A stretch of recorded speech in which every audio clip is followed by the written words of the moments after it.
सुबह सुबह क्या मुंह लटका के बैठे हुए हैं आप, और दाढ़ी भी नहीं बनाई अभी तक। आइए चलो नाश्ता कर लीजिए फिर। भूख नहीं है मुझे। बिना खाए कहाँ जा रहे हैं आप? जानू में जा रहा हूँ। सुनिए तो।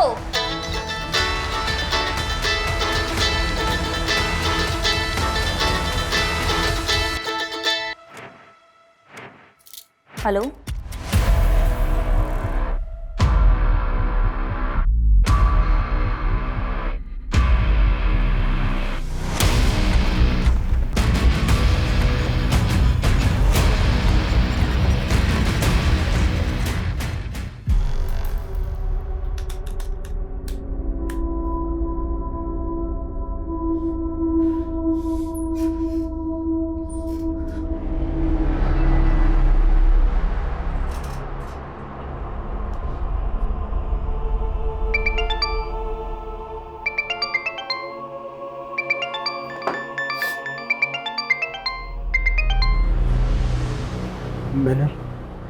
मैंने तुम्हें पैसे भेज दिए। तेरा तोहफा तैयार है। तोहफा? कैसा तोहफा?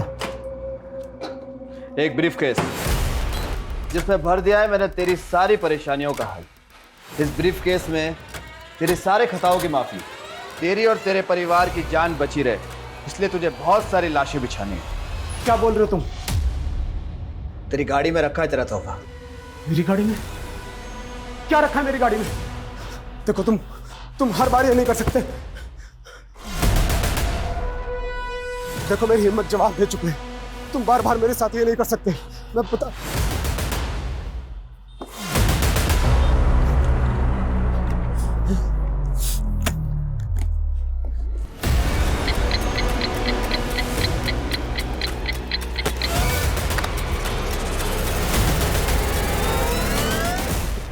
क्या क्या है ये? तुम्हारा तोहफा।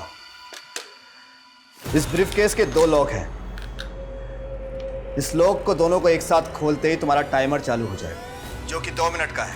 120 सेकंड। 120 सेकंड बाद टिक टिक टिक। और अगर तुमने इस बॉम्ब को यानी कि इस ब्रीफकेस को 2 मिनट के अंदर बंद कर दिया तो टाइमर भी बंद हो जाएगा। देखो तुम पहले तुम मेरी बात सुनो। जल्दी से जाकर इस ब्रीफकेस को किसी भीड़-भाड़ वाले इलाके में रख दो, वरना देखो तुमने अब तक जो कुछ भी काम मैंने किया है, लेकिन प्लीज मैं ये नहीं कर पाऊंगा, बिल्कुल नहीं। नहीं करेगा तो तेरी खूबसूरत बीवी और कमसिन बेटी का क्या हाल होगा? 5 घंटे, सिर्फ 5 घंटे हैं तेरे पास। अगर 5 बजे तक धमाके की खबर नहीं मिली तो वरना। Hello hello hello.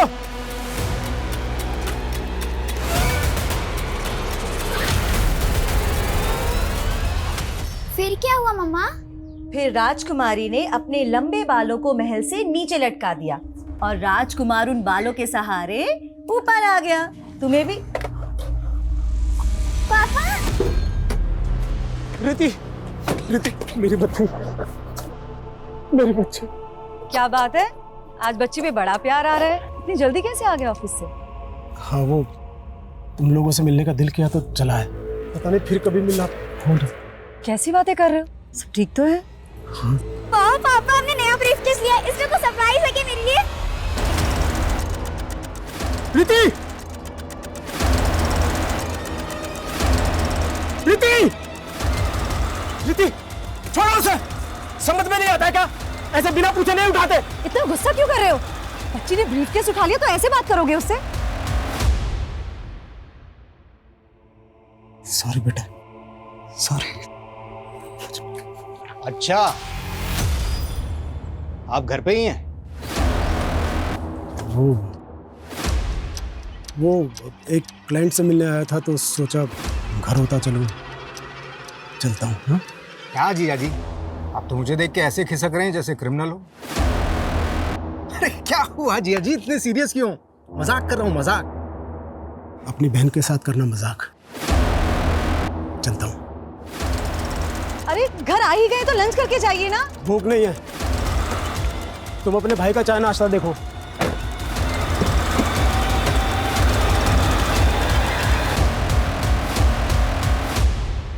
ये लीजिए आपकी चाय। साहब आपकी गरम।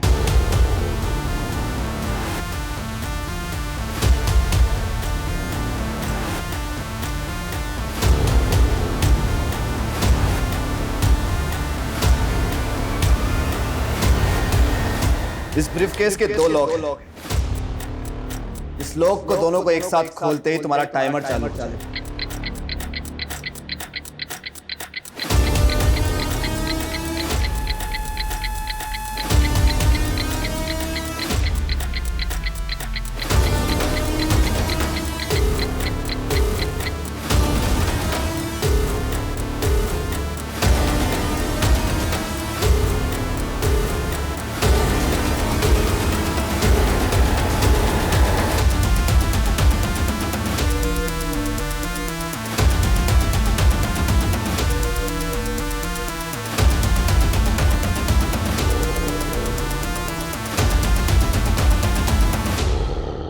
अरे ऐसे कैसे गुम हो गया?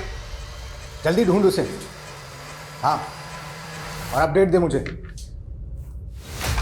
कुछ तो चल रहा है जतिन के मन में जो वो बता नहीं रहे। ऑफिस से जल्दी घर भी आए और शक्ल दिखा के चले गए। अरे कहीं ऐसा तो नहीं कि तुम पे शक कर रहा हो कि बीवी पीछे क्या करती है? अरे जस्ट जोकिंग, टेंशन वाली कोई बात नहीं है, सब ठीक हो जाएगा। Hope so. वो क्या है ना साहब, इस साल बारिश ठीक से हो भी नहीं पाई। वो बोलते हैं ना ग्लोबल वार्मिंग बढ़ रहा है साहब। बहुत गर्मी है साहब। बस इधर ही रोको, मुझे यही उतरना। कितने पैसे हुए? 100 रुपये साहब।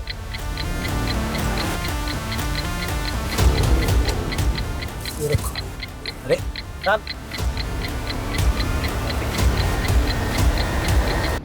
अरे साहब आपका ब्रीफकेस। अरे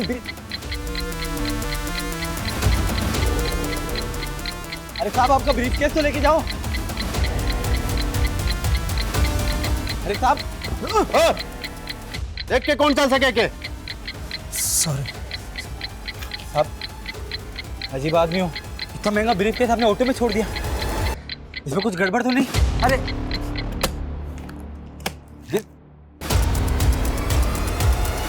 अजीब आदमी। कहीं भी है। नहीं नहीं नहीं नहीं, नहीं। उन्हें कुछ मत करना, कुछ मत करना। तुम जो कहोगे मैं करूंगा। तो निकल वहां से अभी के अभी। और दोनों लोग खुलने के बाद जो 2 मिनट में धमाके वाली बात थी ना, वो कहानी थी, झूठी कहानी। टाइमर तो ऑलरेडी सेट कर रखा है मैंने। अब तो इसे खोल या मत खोल, धमाका तो होगा। अब कुछ देर है तेरे पास, कुछ देर। Hello hello hello.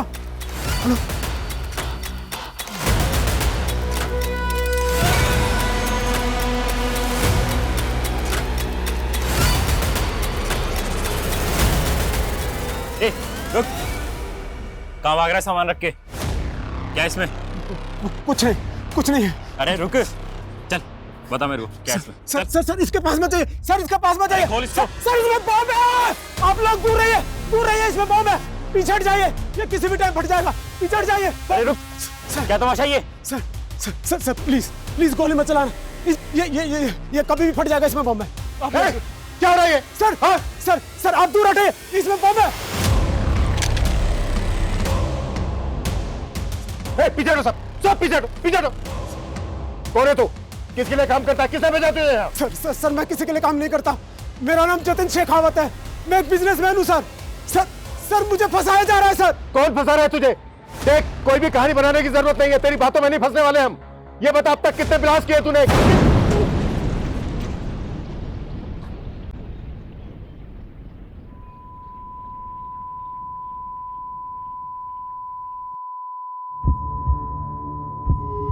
पानी लाओ जल्दी।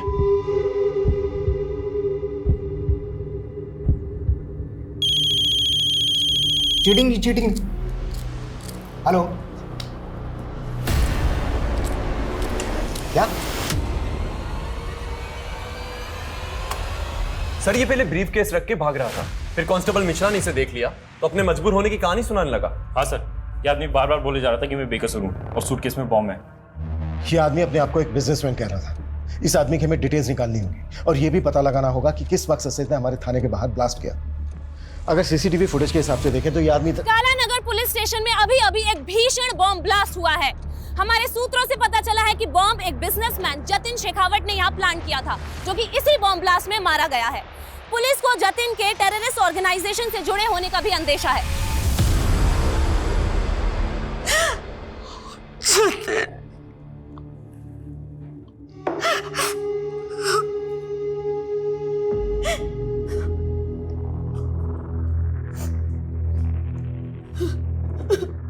किस टेरर ग्रुप के लिए काम करता था तुम्हारा पति? सर क्या बोल रहे हैं आप? मेरे जीजा जी एक रेप्यूटेड बिजनेसमैन थे, जरूर उनको किसी ने फंसाने की कोशिश की, बॉम्ब लेकर आया था वह यहाँ।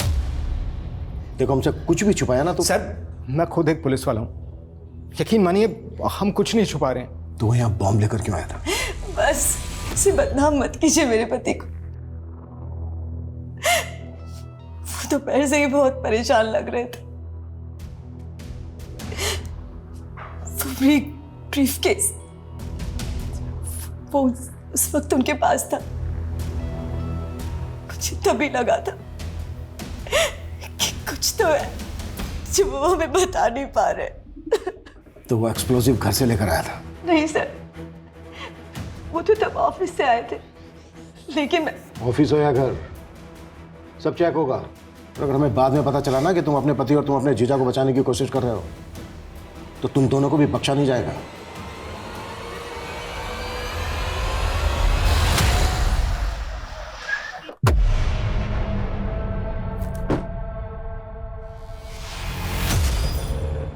अबे तू कहाँ लेके आ गया मुझे यार? यार मेरा गैराज का काम बाकी बिना वर्दी के मेडल कैसे मिलता है बताता हूँ, देखते जा बस। जो मैं बोलूँ वो करते रहे। साहब आपका मुर्गा मन्ना यहाँ शक्ति बाजार के रॉयल केक शॉप में, आप आ जाओ जल्दी। क्या रे, पैसा लेने के लिए खुद आना पड़ेगा? मन्ना भाई अभी धंधा बंदा चल रहा है, तो थोड़े से बढ़ तो ना। चल रहा है। अरे मन्ना चल रहा है। हाँ मन्ना भाई मुझे ये मैकेनिक चल बाहर आ, खुल गई डिक्की, जल्दी आ, चल चल चल। हफ्ता टाइम पे देना वरना तेरी डिक्की किसने खोला है?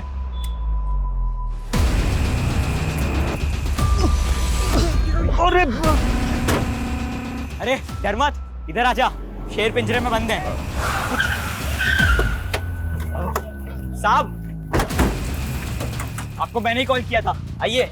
आपका मुर्गा मन्ना यहाँ डिक्की में बंद है। मजाक कर रहा है क्या? तूने मन्ना को बंद किया डिक्की में? हाँ साहब। डिक्की खोलो।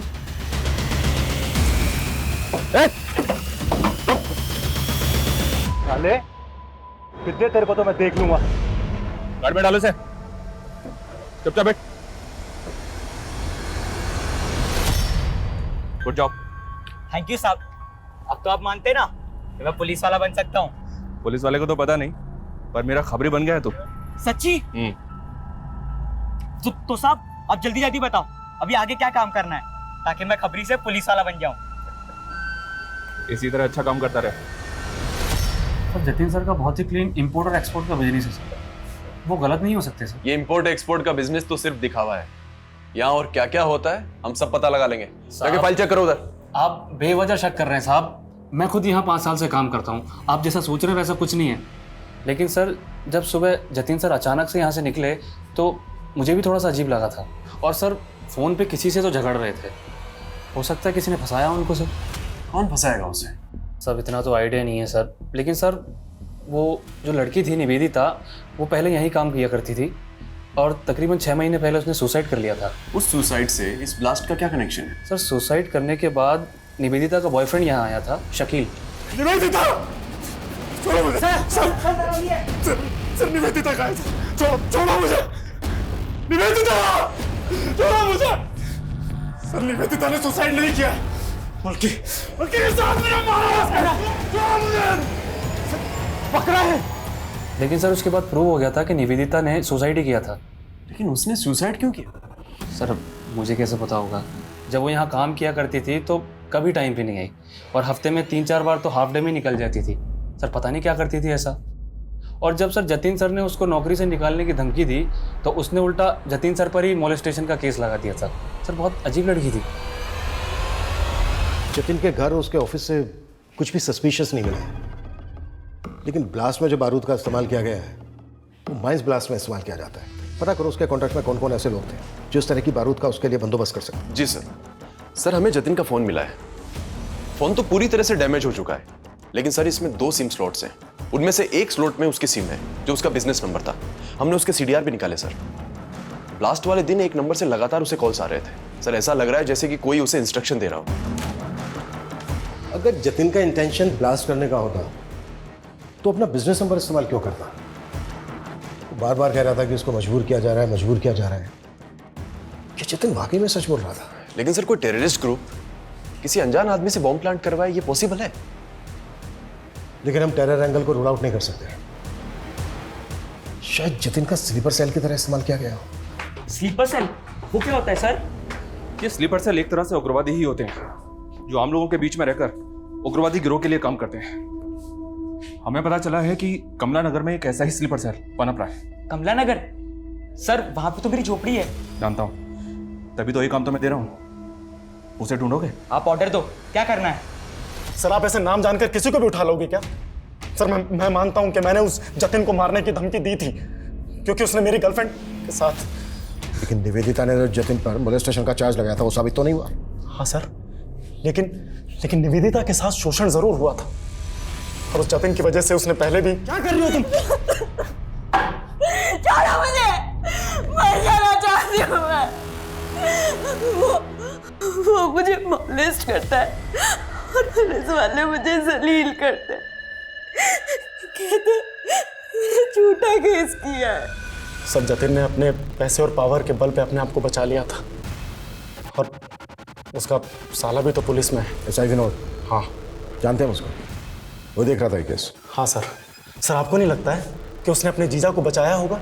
वो हम देख लें, लेकिन पहले तू ये बता, तेरे किसी भी आईडी में तेरे बाप का नाम नहीं है। आया कहाँ से तू? सर मैं अनाथ हूँ, कानपुर के एक अनाथालय में पला पड़ा। आप चाहे तो पता कर सकते हैं। और निवेदिता? हमें पता चला है उसका अंतिम संस्कार भी तूने किया है। उसकी फैमिली? निवेदिता भी मेरी तरह अकेली और बेसहारा थी और इसी का फायदा उठाकर उस जतिन ने उसे अपना शिकार बनाया।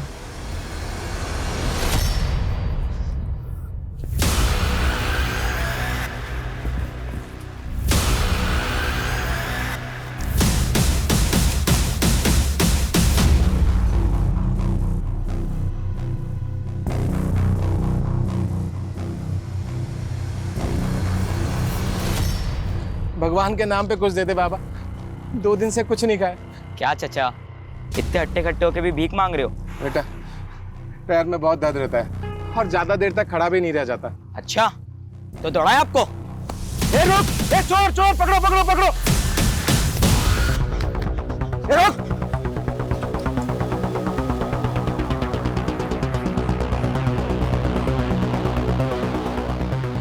साहब आपका खबरी, वो जमुना नगर के पास जो चौराहा है ना, वहां पे आ जाओ। पक्की खबर है साहब, जल्दी आ जाओ। शाना बनता है? छोड़ो, पुलिस को फोन करता है। छोड़ो। ए रुक, रुक।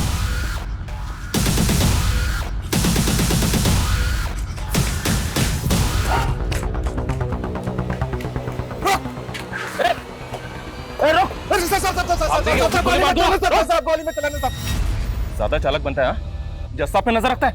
पकड़ो इसे। साहब ये है आपका स्लीपर सेल, ये देखिए।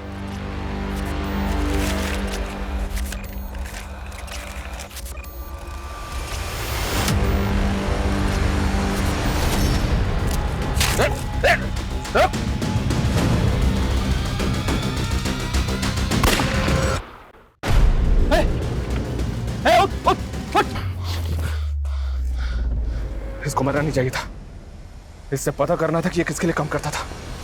अगर निवेदिता झूठी थी तो उसे जतिन के ऑफिस में सुसाइड क्यों किया?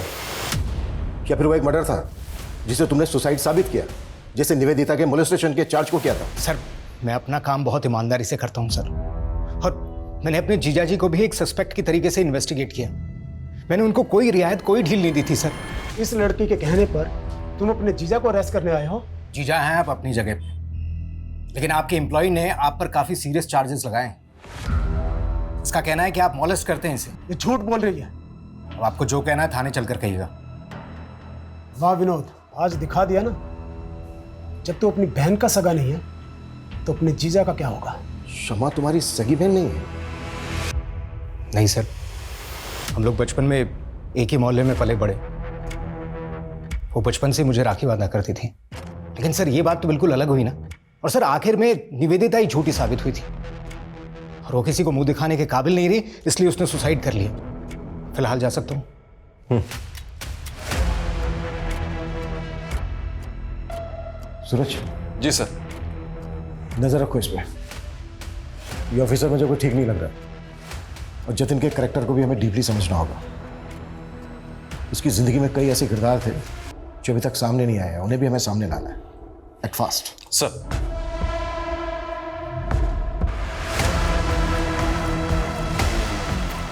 सुबह सुबह क्या मुंह लटका के बैठे हुए हैं आप, और दाढ़ी भी नहीं बनाई अभी तक। आइए पहले नाश्ता कर लीजिए, फिर। भूख नहीं है मुझे। बिना खाए कहाँ जा रहे हैं आप? झाड़ू में जा रहा हूँ। सुनिए तो।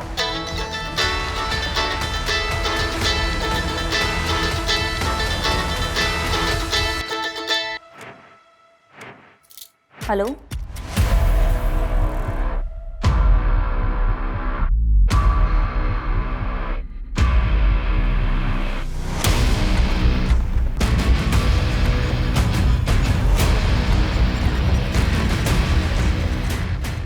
सर मैंने जतिन का बैंक अकाउंट चेक किया तो एक बात बड़ी अजीब लगी।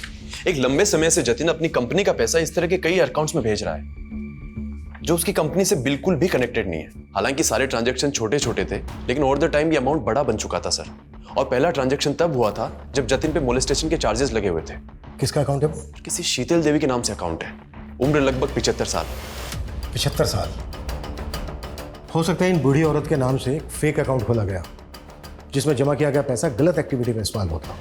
सूरज एक काम करो, शीतल देवी के अकाउंट की डिटेल्स निकालो। सर, निवेदिता और उसके बॉयफ्रेंड के बारे में एक इंपॉर्टेंट बात पता चली है। क्या? सर ये दोनों 9 महीने पहले जबलपुर में थे और जबलपुर में निवेदिता पर कई लोगों को पिरामिड स्कीम में फंसा के पैसे गबन करने का इल्जाम है। तो क्या निवेदिता ने जतिन पर मोलेस्टेशन का झूठा चार्ज लगाया था? अगर ऐसा है तो निवेदिता के सुसाइड करने की असली वजह क्या होगी?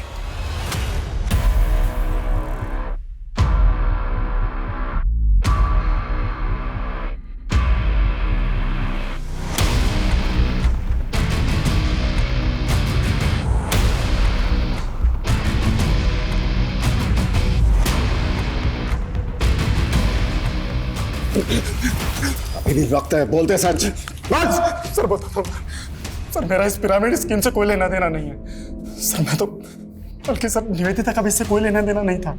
उसे तो लगता था कि वो एक फाइनेंस कंपनी में काम कर रही है।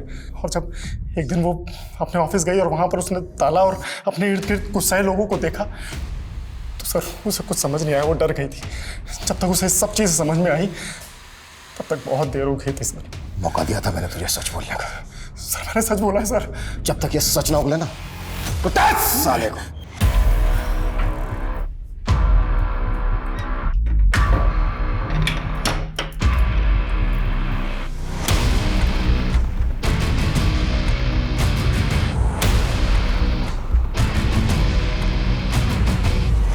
अनंत, तुमने मुझे डरा दिया था। यहाँ क्यों सो रहे? खाना भी नहीं खाया तुमने? तुम्हारा ही इंतजार कर रहा था। बहुत लेट कर दिया आज। वो आज काम थोड़ा ज़्यादा था। I am sorry. सब मेरी गलती है। अगर मैंने उन चीटर्स के साथ में पार्टनरशिप नहीं की होती तो शायद आज मेरा ये। अनंत, दिल छोटा मत करो, सब ठीक हो जाएगा। मैं हूं ना तुम्हारे साथ। तुम फिर से कर पाओगे, मुझे पता है। मुझे नहीं लगता कि मैं वो सब फिर से दोहरा पाऊंगा।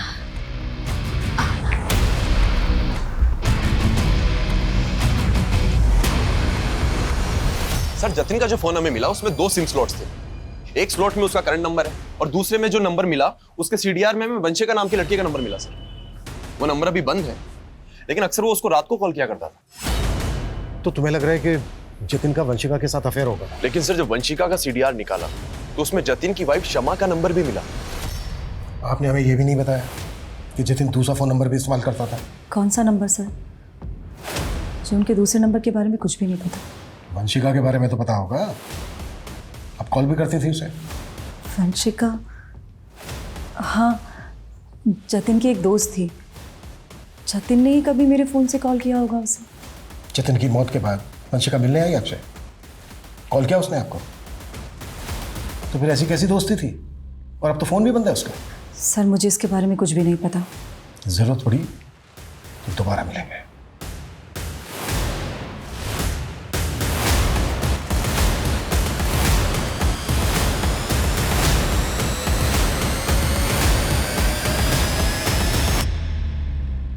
हाँ शमा, वो इंस्पेक्टर आया था, उसे वंशिका के बारे में पता चल गया। तू डर मत, कुछ नहीं होगा। सर ये वही शीतल देवी है जिनके अकाउंट में जतिन लगातार पैसे भेजता रहता था। बैंक वालों का कहना है कि इनका एड्रेस बिजनौर का है, लेकिन काफी टाइम से ये वहां नहीं रह रही। मुझे अभी भी डाउट है कि इस अकाउंट को शीतल देवी ऑपरेट कर रही है या फिर कोई और। सर मैं बाकी डिटेल्स निकलवाता हूँ।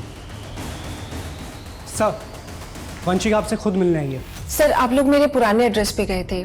मेरे एक नेबर से पता चला कि आप लोग मुझे ढूंढ रहे हैं, इसलिए मैं यहाँ पे। आपने अचानक अपना घर बदल लिया, फोन नंबर भी बंद कर दिया, क्यों ऐसा? मैं वहां से जाना नहीं चाहती थी, मुझे मजबूर किया गया। किसने मजबूर किया? जतिन के साथ क्या रिश्ता था तुम्हारा? इतने कॉल्स क्यों होते थे तुम दोनों के बीच? सर मैं जतिन को लाइक करने लगी थी, लेकिन वो मेरी मजबूरी का फायदा उठाकर मेरा शोषण कर रहा था। जतिन एक बॉम्ब ब्लास्ट में इन्वॉल्व था। इस गलतफहमी में मत रहना कि तुम्हारी कोई भी कहानी चल जाएगी। नहीं सर मैं सच बोल रही हूँ। सर मैंने कुछ नहीं किया, इस बारे में मैं कुछ नहीं जानती। सर जतिन ने मेरा वीडियो बनाया और मुझे तब तक इस्तेमाल किया जब तक वो मुझसे बोर नहीं हो गया। और सर मैंने कोशिश भी की थी पुलिस में कंप्लेंट करवाने की, लेकिन उसकी बीवी और साला दोनों मेरे पीछे पड़ गए थे। सर पहले मुझसे मेरा पति छीना और अब कोर्ट में उसके खिलाफ जाकर मुझसे मेरी इज्जत छीनना चाहती है। देखिए आप लोग। देख लड़की, जो कुछ हुआ उसे भूल जा। मैं खुद पुलिस हूँ, केस करने से कोई फायदा नहीं होगा। सर मैं बहुत डर गई थी, इसलिए मैंने वो जगह ही छोड़ दी और अपना नंबर बंद करके मैं दिल्ली चली गई। फिलहाल तुम जा सकती हो, जरूरत पड़ी तो फिर बुलाएंगे।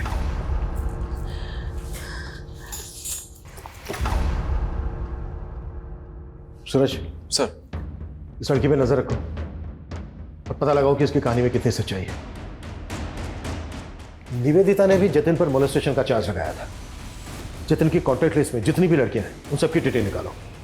हो सकता है किसी ने रिवेंज लेने के लिए इस तरह से जतिन का बम ब्लास्ट में इस्तेमाल किया हो। हौसला रखो उस्मान, हम भले ही केस हार गए लेकिन तुम हिम्मत मत हारो, मैं पूरी जान लगा दूंगा। कैसे हार ना मानूं? मैं उस्मान हूं तो मैं झूठा हो गया? हर बार हमारी जमात के साथ नाइंसाफी होती है। मेरी आंखों के सामने मेरे बेटे को मार दिया।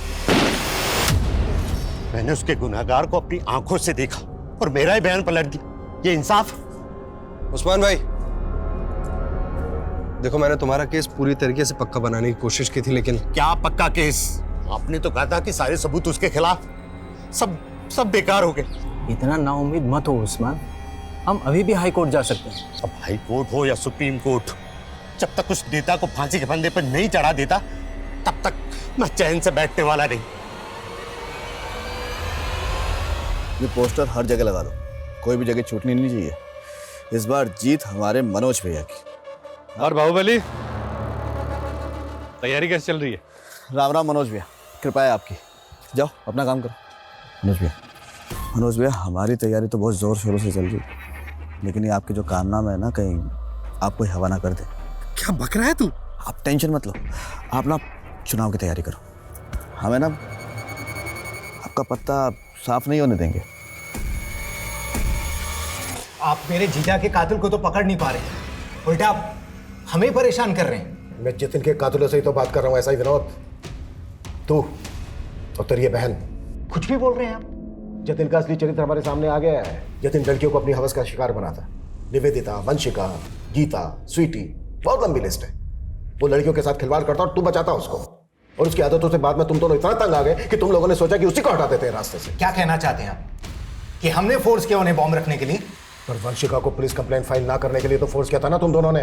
देखिए सर, मैं मानती हूँ कि मेरे पति रंगीन मिजाज के थे, पर सर इन सब बातों को बॉम्ब ब्लास्ट से जोड़कर आप बहुत बड़ी भूल कर रहे हैं। हम क्या कर रहे हैं ये हम अच्छी तरह से जानते हैं। तुम दोनों ये बताओ, शीतल देवी कौन है? कौन? शीतल देवी। हम नहीं जानते किसी शीतल देवी को। देखिए सुल्तान भाई, आपके लिए और पार्टी के लिए बहुत काम किया है मैंने। अब पार्टी ने फैसला करके आपको एमपी की दौड़ के लिए लगा दिया और यह एमएलए का टिकट मनोज भाई को दे दिया। मनोज भाई ने आपकी सारी मेहनत पे पानी फेर दी, सब मेहनत खराब कर दी। अगर ये एमएलए का टिकट मुझे मिल जाता ना तो बस। तो अब तू भी नेता बनना चाहता है? सुल्तान भाई क्यों नहीं बन सकता मैं? पार्टी के लिए और आपके लिए बहुत काम किया है मैंने। अब देखिए, अगर मनोज भाई ने इस सीट से चुनाव लड़ा ना तो पक्का 100% पार्टी की हार होगी। आप कोई ना कोई जुगाड़ करके ये टिकट मुझे दिला दो ना। ये सब इतना आसान नहीं है कौशिक। पार्टी के टिकट भी पैसे में बिकते हैं। 6 करोड़ का भाव है एमएलए के टिकट का। औकात है तेरी 6 करोड़ देने की?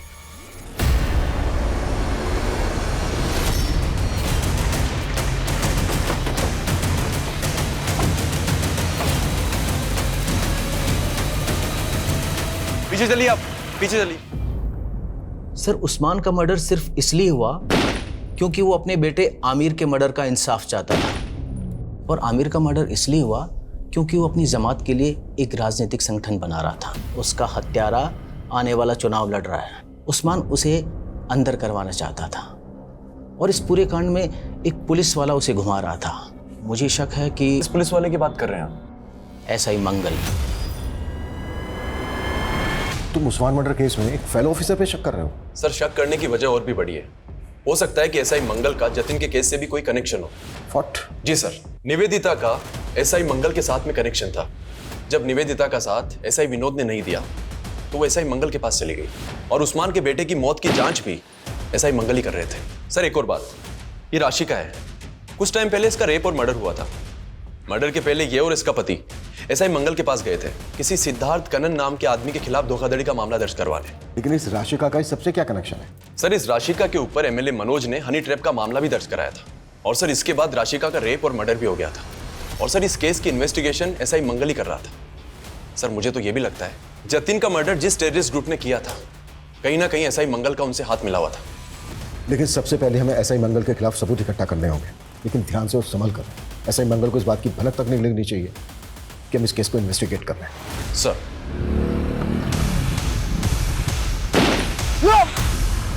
मैं एसआई मंगल को इन्वेस्टिगेट कर रहा था तो मुझे शीतल देवी के साथ उसका कनेक्शन मिला। एसआई मंगल का शीतल देवी के साथ कनेक्शन? जी सर, एसआई मंगल के साथ में एक अनुज नाम का कांस्टेबल काम किया करता था। शीतल देवी उसी अनुज की नानी है जिसके अकाउंट में जतिन पैसे भेजा करता था। सर, आप एक ईमानदार ऑफिसर पर ऐसे संगीन आरोप नहीं लगा सकते हैं। सर, मेरा उस ब्लास्ट से कोई लेना देना नहीं है। तेरे साथ काम करने वाले कांस्टेबल अनुज से मिले शीतल देवी जिसकी नानी है, वो अपनी नौकरी और इज्जत बचाने के लिए सरकारी गवाह बनने के लिए तैयार हो गया है, और उसकी नानी भी गवाही देंगी कि उनके अकाउंट को तू। सर, मैं सच कह रहा हूँ सर, मेरा उस ब्लास्ट से कोई लेना देना नहीं है सर। सर, मैं सिर्फ और सिर्फ एक कठपुतली था सर। मुझ पर प्रेशर था 1 करोड़ रुपए इकट्ठा करने का, वरना मेरी जान चली जाती सर। साफ साफ बोल। सर, जब निवेदिता मुझसे हेल्प मांगने के लिए आई तो उसने मुझे एक वीडियो दिखाया। उस वीडियो में जतिन और निवेदिता बिस्तर पर साथ थे। मुझे लगा कि वो वीडियो एक बहुत अच्छा साधन हो सकता है जतिन से पैसे उगाही करने का। उस बेसहारा लड़की को तूने इतना अब्यूज किया कि खुदकुशी कर ली उसने। राशिका और उस्मान को भी तू नहीं सर, मैं सिर्फ और सिर्फ एक कठपुतली था सर। तो कठपुतली ये बोल, तेरी डोर किसके हाथ में है? बोल। नेताजी, आप भी कैसी बातें करते हैं? आपका हुक्म मैं कैसे डाल सकता हूं? अरे, आप जिसको बोलेंगे मैं उसको अंदर डाल दूंगा। लीजिए, आपकी चाय आ गई। लीजिए, चाय पीजिए, जाओ। देखिए, ऐसी कोई बात नहीं है, आप बिल्कुल बेफिक्र रहिए। आप चाय का आनंद लीजिए। नहीं, प्रताप सर तो पुलिस है, तो ये अंदर कौन उनकी कुर्सी पे? वो नेताजी हैं। नेता पुलिस से बड़े होते हैं। पुलिस इनके इर्द गिर्द घूमती है। अच्छा, फिर तो मुझे पुलिस नहीं नेता बनना है। हमारे विधानसभा क्षेत्र में इतना प्रचार प्रसार करो कि सभी के जुबान पर सिर्फ हमारा नाम होना चाहिए। कौशिक भैया जिंदाबाद, कौशिक भैया जिंदाबाद।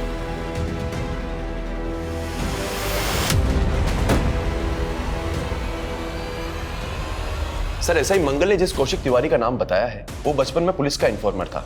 देखते ही देखते पॉलिटिशियन सुल्तान का दिल भी उस पर आ चुका था। उसके सर पर सुल्तान का हाथ है। एमएलए का टिकट भी उसको सुल्तान नहीं दिलवाया सर। अभी कुछ टाइम पहले उस पर अटैक हुआ था जिससे पब्लिक की सिंपैथी उसके साथ हो गई। सर उस पर हाथ डालना आसान नहीं है। जानता हूं थोड़ा मुश्किल है, लेकिन मैंने डीसीपी सर से बात की है। अगर हमारे पास उसके खिलाफ स्ट्रॉन्ग एविडेंस तो उसका अरेस्ट वारंट हमें जरूर मिलेगा।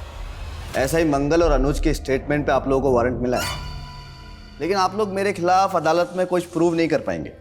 जितने दिन मुझे अंदर रखेंगे उतना ही मैं जनता के सामने पॉपुलर हो जाऊंगा और फिर मैं इसे अपने विरोधियों की साजिश साबित कर दूंगा। जैसे तूने खुद पे अटैक करवा के ये साबित कर दिया, और भी बहुत सारे सबूत है हमारे पास तेरे खिलाफ।